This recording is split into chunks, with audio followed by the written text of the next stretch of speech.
Piers Morgan Uncensored, what he makes of this. Piers, always good to have you, my friend. Jonathan laid it out very nicely here that of course, the world is watching, but we're told in the United Kingdom very few are doing anything else, that it's ground activity to a halt. This is a huge deal, isn't it? It's the biggest deal, I think, of certainly my lifetime, and it's perfectly fitting. This is a monarch who reigned for 70 years. If you think about some of the most popular American presidents, none of them served more than 8 years. And this woman was there for 70 years, 13 years longer than I've been alive.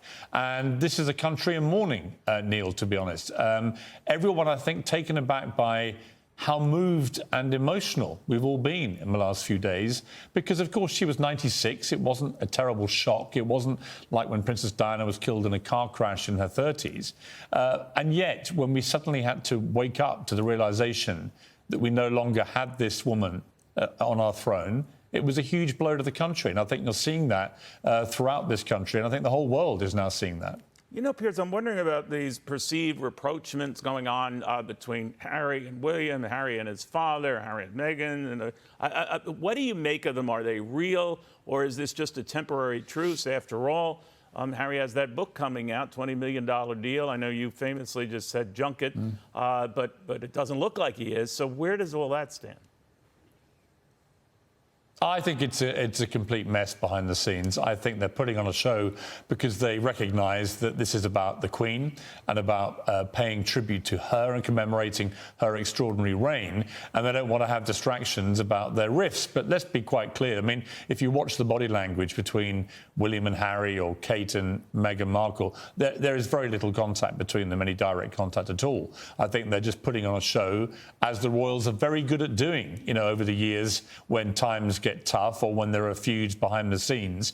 But we shouldn't kid ourselves. I think one of the biggest problems the new King Charles III is going to have is what to do about his son Harry and his daughter-in-law Meghan, given that they've set up a kind of rival royal family based in America, where they're trading off the royal titles and making themselves extremely rich. And in the process, they're also constantly criticising the royal family and the monarchy.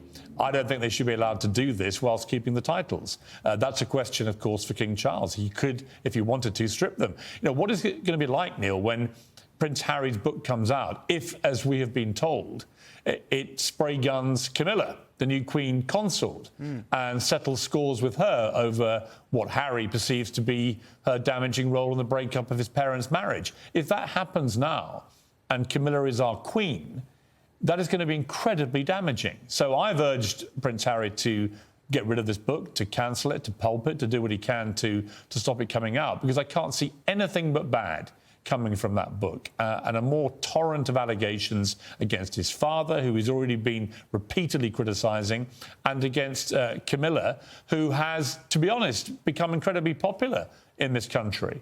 But it could all be undone with this one book, so I hope he sees sense. Piers, you had written yesterday some advice for Prince Harry that he should, quote, rein in his royals trashing wife.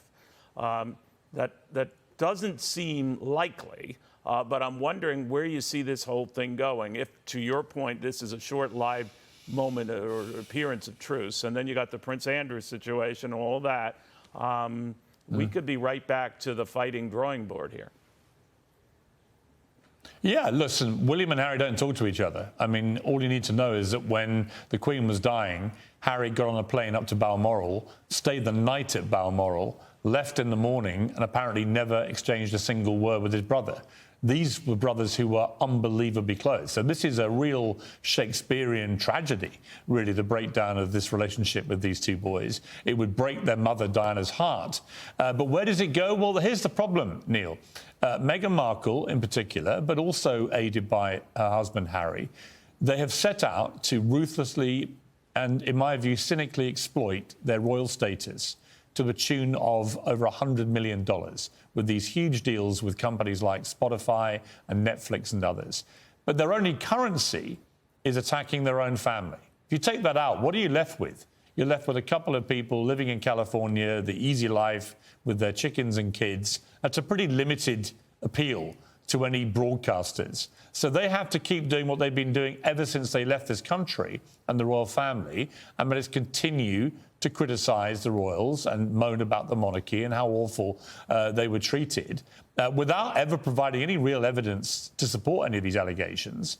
And we're all supposed to just sit here in this country and accept it. I don't think King Charles will accept it. I think he's extremely hurt by what's been going on. I think when this funeral is out the way, and it will be a huge event, I think it's quite right that the focus should be entirely on the Queen this week. But after that, the King has to sort this out. You cannot have a renegade pair of royals doing what Meghan and Harry are doing in America. It is incredibly damaging, I think, to the institution of the monarchy, and it's just bad optics, isn't it, for them to be lashing out at their family all the time.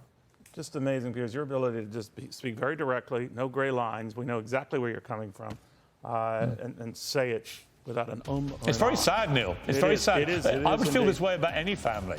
I hear you, my friend.